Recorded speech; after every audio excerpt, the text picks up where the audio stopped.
60 के दशक का वो दौर जब बॉलीवुड में एक ही बादशाह का सिक्का चलता था। राज कपूर उनका नाम ही सफलता का दूसरा नाम था और उनका आत्मविश्वास आसमान से भी ऊंचा था।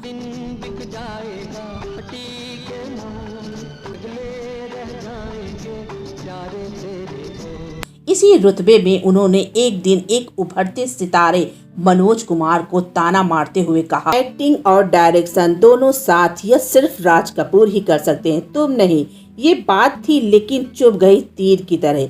उस पल मनोज कुमार ने ठान लिया, अब सिर्फ फिल्म नहीं बनानी बल्कि अब इतिहास रचना है। और फिर शुरू हुआ एक सपना जो बन गया मिशन, एक मिशन जिसका नतीजा था उपकार। वो फिल्म जिसने न सिर्फ बॉक्स ऑफिस पर सुनामी ला दी बल्कि राज कपूर के घमंड की नींव को भी हिला दिया। हमारे इस छोटे से वीडियो में हमारे साथ अंत तक जुड़े रहिएगा। दूसरा कोई राज कपूर नहीं हो सकता, ये खुद राज कपूर ने कहा, लेकिन एक शांत गंभीर स्वभाव वाले व्यक्ति ने इतिहास को बदल दिया। 1960 का वो दौर जब हिंदी सिनेमा का आकाश 4 सूर्यों की चमक से जगमगा रहा था।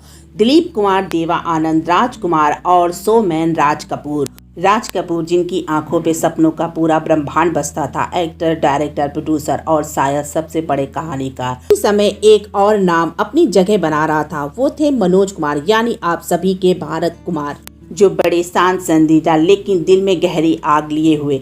राज कपूर को सिर्फ अपने जैसा टक्कर दे सकता था तो वो खुद राज कपूर। उनके जैसा कोई इतना बड़ा मल्टी टैलेंट वाला हो ही नहीं सकता था। और जब उन्होंने सुना कि मनोज कुमार भी एक्टिंग के साथ डायरेक्शन करने जा रहे हैं तो उन्होंने एक हल्की सी मुस्कान के साथ और एक अहंकार भरे लहजे में कहा, मनोज जी, हर कोई राज कपूर नहीं हो सकता। ये बात तीर की तरह मनोज के दिल में उतर गई। ये सिर्फ एक लाइन नहीं थी, ये मनोज के लिए एक भरी चुनौती थी।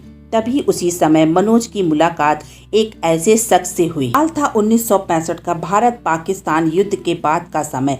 एक ऐसी मुलाकात होती है प्रधानमंत्री लाल बहादुर शास्त्री और मनोज कुमार के बीच में। शास्त्री जी मनोज कुमार की देशभक्ति से बहुत ज्यादा प्रभावित थे।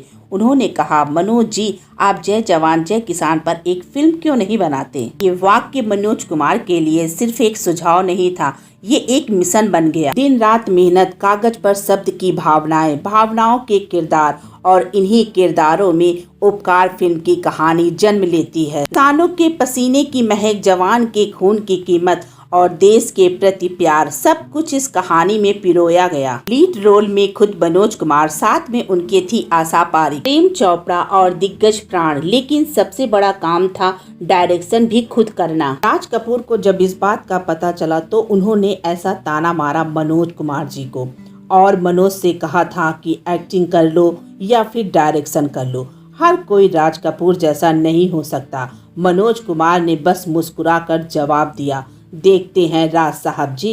11 अगस्त 1967 उपकार फिल्म बनकर थिएटर पर रिलीज होती है। फिल्म के रिलीज होते ही थिएटर के बाहर भीड़ जमा हो गई और थिएटर के अंदर बैठे लोग ताली बजा रहे थे, रो रहे थे, देशभक्ति में मगन हो रहे थे। जब ये देशभक्ति गीत बजता, सोना उगले उगले हीरे मोती, मेरे देश की धरती, फिर ये गीत हर गली मोहल्ले में गूंजने लगता है। फिल्म सुपर हिट हुई और एक दिन राज कपूर मनोज कुमार के सामने आते हैं, आंखों में सम्मान, होठों पर हल्की मुस्कान। मनोज, मैं अब तक खुद से मुकाबला कर रहा था, लेकिन अब मुझे एक असली मुकाबला करने वाला मिल गया है। ये कहानी सिर्फ 2 महान कलाकारों की नहीं है, ये अहंकार और विश्वास, चुनौती और जीत, सम्मान और इतिहास की कहानी है। आज उपकार के रिलीज हुए 58 साल हो चुके हैं, लेकिन इसकी गूंज अब भी हर देशभक्तों के दिल में सुनाई पड़ती है। बॉलीवुड की ये दिग्गज दोनों महान कलाकार आज हमारे बीच में नहीं हैं।